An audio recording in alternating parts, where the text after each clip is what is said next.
Hello, welcome back to Inside the Tape on Inside the Birds. Of course, Inside the Tape is with Greg Cosell, who breaks down the tape of the Eagles' last game. I'm Geoff Mosher alongside Adam Caplan, and we're breaking down the Eagles' defense from their 33-26 comeback win over the Rams in Week 3. That's because on the last episode, we did the offense, and so here we move to the other side of the ball. And Greg, very lopsided game, because I think you can say, man, the Eagles giving up 26 points is not where they want to be, but a lot of key drives in which they held the Rams field goals.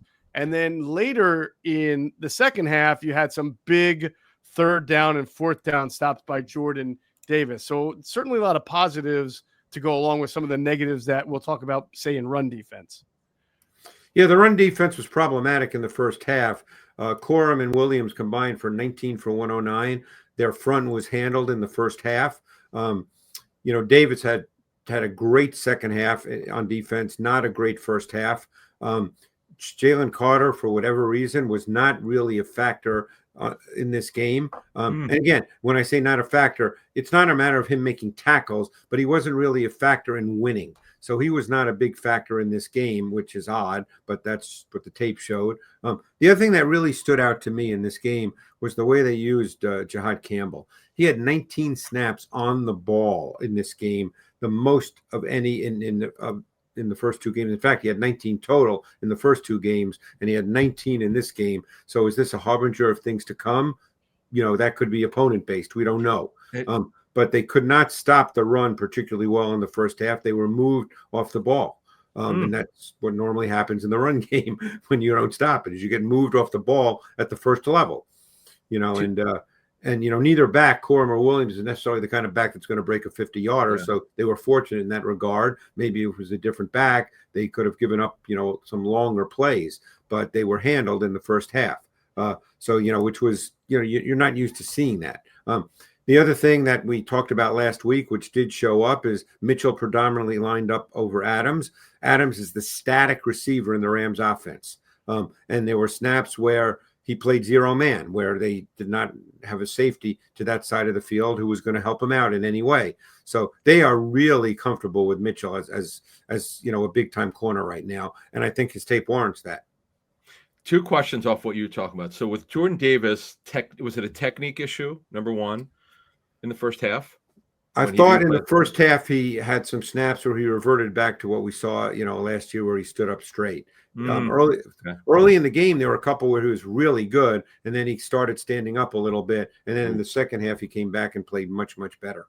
Now, Campbell on the ball, was it a nickel? Was it in base? Any particular way that they used him when they put Campbell on the ball?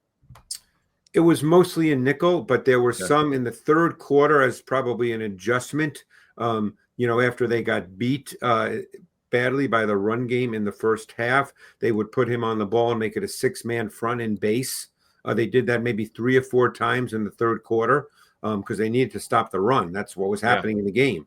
But they also used him quite a bit as a pass rusher. When he would line up on the ball on a 5-man front, he'd get the one-on-one on the tackle. He didn't have great success, but I think you'll probably continue to see more of that. Edge setting seemed to be a little bit of difficulty on some I would agree. Runs. Yeah. They ran at the nickel a lot in this game and had success, and that's DeJean. It's always tough to know if he's the edge setter or if the way, I don't know exactly how they structure that, but they clearly struggled to set the edge, and there were a number of runs that got outside. There was no wide guy to turn it back in.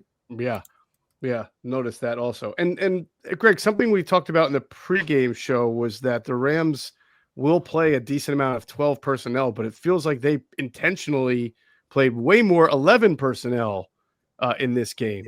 Yes. And so that meant they wanted the Eagles in nickel, surprisingly, because that means DeJean's on the field, and he's usually pretty good. Right. So they clearly, in this game, because going back a week or so, they were only like 55% in 11 personnel. This game, much higher percentage. Obviously, that's clearly game plan for their opponent. So they wanted to do that. They also could have felt that, that they wanted Jackson, on the field. And even though they didn't necessarily go at him in a strict sense, they just wanted him on the field. Yeah. Yeah. I thought the kid that we mentioned in the pregame show from Texas, what was his name? Whittington. Jordan. Yeah. Pretty decent blocker, a slot blocker. Yes, He gets a body on guys, Yeah. Yeah, which is integral to what they do because they, as we mentioned in the pregame show, tons of reduced splits, a lot of guys tight to the line of scrimmage, and that's how they run. They put bodies up and try to. And he and Nakua are their motion receivers. Adams is static. Right. Let's talk about Vic's philosophy because in the last episode we mentioned how Chris Shula, the defensive coordinator for the Rams, it's like he banged his head and thought he was Wink Martindale or something. He was blitzing at a much higher rate than he normally blitzes. And Vic Fangio, for the second straight week, Greg, has blitzed at a fairly high rate. I think you had the numbers on how many 5-man pressures he threw. Yeah, and they rushed 5 or more on 14 of Stafford's 34 dropbacks. And Stafford had 8 completions, but only for 52 yards, and only 3 of those completions resulted in first downs. That's the key point. But the thing that I really noticed, which, is often the case with Fangio, is he increases his pressure frequency in the second half very often. Now, don't forget, they were down, and maybe he felt he needed to create. But he definitely increased his pressure frequency in the second half. Yeah, 14 for 34, you said. 14 out of 34 dropbacks, yeah. That's 41%, which is way higher to his typical 20%. So both of these defensive coordinators felt that they really needed to pressure in this game. Now, I'll ask you this. I felt that Matthew Stafford missed about 5 or 6 throws, not because of pressure, though. Maybe the perception of it, but he just missed throws that he typically makes. I agree. He missed throws he doesn't normally miss. And again, you don't know why. He just missed them. I mean, there are games he never misses those throws. But he did miss him. But he did make a great throw at Adams on the 44-yard touchdown. There was a great example of how their deployment of motion, because they understand how the Eagles play when they're in their quarters look. So, what they did is they motioned Whittington across the formation outside of Adams to the quarters side of what was cover 6. Cover 6 means it's quarters to the wide side of the field, and it's cover 2 to the short side of the field. So they motion him across the formation to the quarter side outside of Adams because they know that the corner in the Eagles' quarters will always run with number 1 vertical. So Whittington became number 1 vertical. So that means that that Mitchell basically ran with him. So now Adams ran his go route from the slot. So now he's running it on Blankenship. They tried the same thing, by the way, later in the game in the high red zone, and Blankenship made a great play. Oh, yeah. No, but Geoff, on the point about Stafford, there was a throw I pointed out in our postgame show. He wasn't pressured. He just turned his body throwing it for no reason, and the ball sailed. That's, now, as Greg said, we'll never really know why. Sometimes pressure might be in a guy's head. Who knows? But it is interesting before we get started here that the Eagles have all of a sudden become some sort of a quasi-pressure team. Why? Because they don't rush the passer well enough with their normal guys. It's just they're not good enough rushing the passer. BG's retirement. Milt Williams is now in New England. Sweat's gone. They just don't rush the passer well enough. I don't think they've gotten what they've hoped for, and it could change. It's 3 games. They haven't gotten what they hoped for from Jomo replacing Williams because Davis is playing a lot of snaps. He's playing more snaps than I don't know whether they thought he'd play. But as good as he's been as a run defender, and he's been very good through 3 games, he's still not really an accomplished pass rusher. Right. Another stat I found interesting. I believe in this game, the Rams faced 3rd and 5 or longer only 3 times the entire game. Which shows you how well they did running a ball and staying ahead of the sticks. Because, Adam, you and I were sort of coming down a little bit on the pass rush after the game, giving our instant reaction to it. And then when I went back and looked, I said, well, if you're not getting the offense in 3rd and long, it's kind of hard to have a good pass rush. It really started with their run defense not it hurts getting them in that kind of territory. But I don't think the Rams were very good on 3rd down in this game. They executed pretty well, did they not? I can give you the stats in just 2 seconds here. Maybe I'm One thing wrong, on third but I down. didn't. Yeah. Third down, the Rams were 3 of 10. Yeah, I Oh, didn't So think they that's were not very great. good. You're correct. Yeah. But I would say most of the crazy Did thing they have is a couple big plays? most of them were 3rd and 5 and shorter that they Right. weren't executing on, and that goes back to Matthew Stafford missing about five balls that he normally makes. Yeah, He missed some throws that were very surprising. yeah. It happens. Okay. Hey, you know that one guy in the group chat who hit a 5-leg parlay week 1 and he wouldn't shut up about it for the rest of the season? Sounds like Caplan, right? Yeah, it could be him. It could be you. And we would all want to be you. My bookie makes it stupid easy to get in on the action, whether it's college ball, NFL, super contest, and survivor pools, all the spreads, player props, and in-game lines that you could want all under one roof. What more could you want than that? If you're new to my bookie, use our code, the birds, THEBIRDS, the birds. Use the code, and any bet you choose up to $500 is fully covered. Make your play, and if it doesn't hit, you get it right back when you opt in using your bet back bonus token. There is no better time to jump in right now. No better place to play. Football is back. Let's make some money with my bookie. Hey, fall is planting season. Did you know that many plants and trees actually do better when planted this time of the year?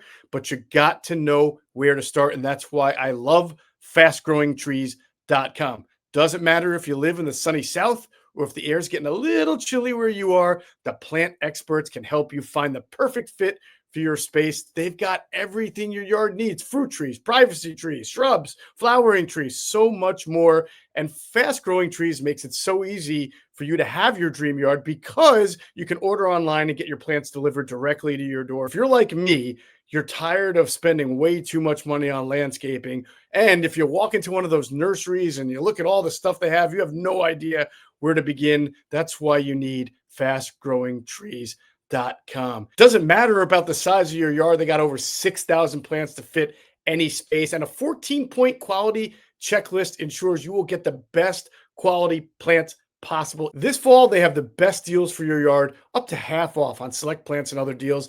And listeners to our show get 15% off their first purchase when using the code BIRDS at checkout. 15% off at fastgrowingtrees.com using the code BIRDS at checkout. Now's the perfect time to plant. Use BIRDS to save today. The offer is valid for a limited time. Terms and conditions may apply. Check out the link below or in the show notes and support the show. Anything else defensively from a concept standpoint or a player individual? Well, one of the things I've noticed throughout the first 3 games, and I think you'll continue to see it, and I think it gives them tremendous flexibility, is the fact that Makuba can match up when they do go cover 1 and teams go 3-by-1 set. He can match up to number 3 to trips, so they can play cover 1, even if number 3 to trips is a wideout. In this game, he matched up to Adams one time, but he can match up to a wide receiver who's, when I say number 3, for people who don't know what that means, that's the receiver closest to the formation. Receivers are numbered from the outside in.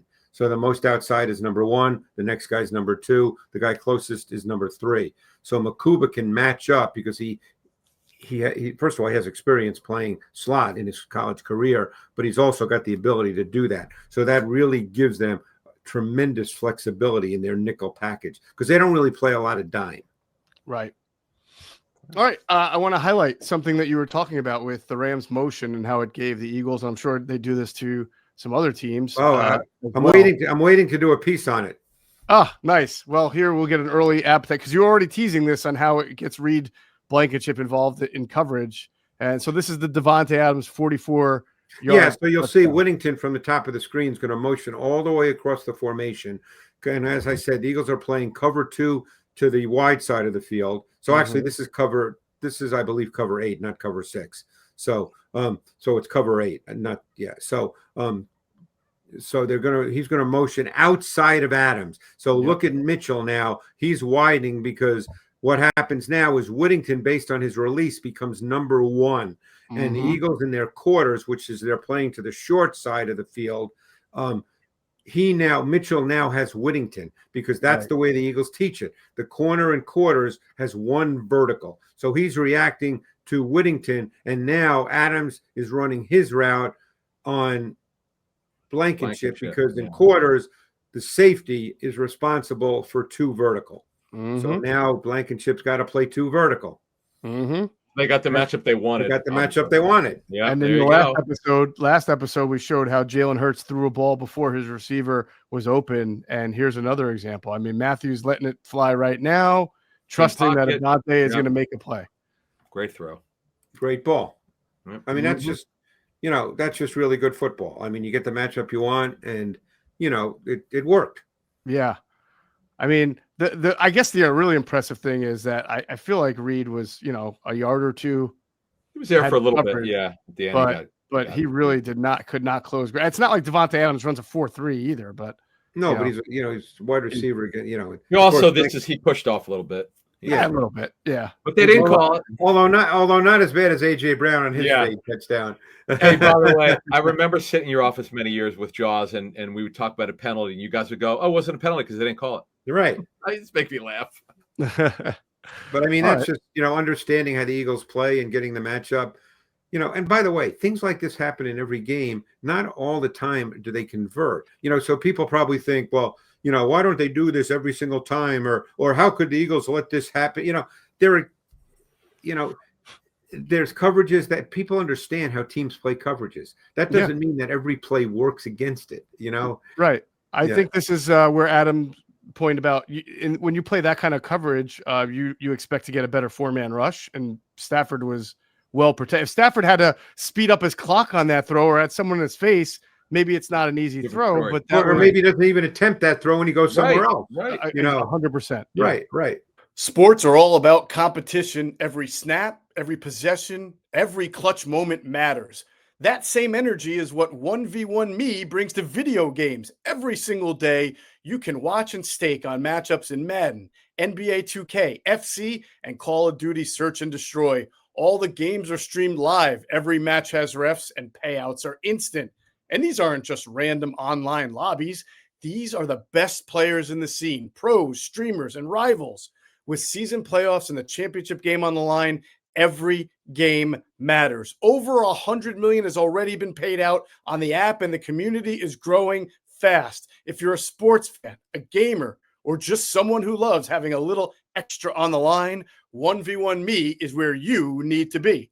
It's not just about winning, it's about the bragging rights too. Every match has a chat going crazy, and you can back your picks in real time. Download today and use code BIRDS. Your first stake on the app is risk-free. That's code BIRDS for a risk-free first stake. Hey, Philly fans, game day is stressful enough. Parking, traffic, long lines. We've all been there. But when it comes to your cannabis, Camden Apothecary makes it easy. This is the dispensary for sports fans, just minutes outside of Philly with plenty of free parking. You'll be in and out fast, no hassle, no waiting, and they don't just care about convenience. Camden Apothecary is all about the guest experience. Their staff makes sure you feel taken care of every time you walk in. Plus, they carry only the best quality cannabis at the fairest prices. So whether you're stocking up for the tailgate, the watch party, or celebrating a big win, you know you're getting the good stuff without overpaying.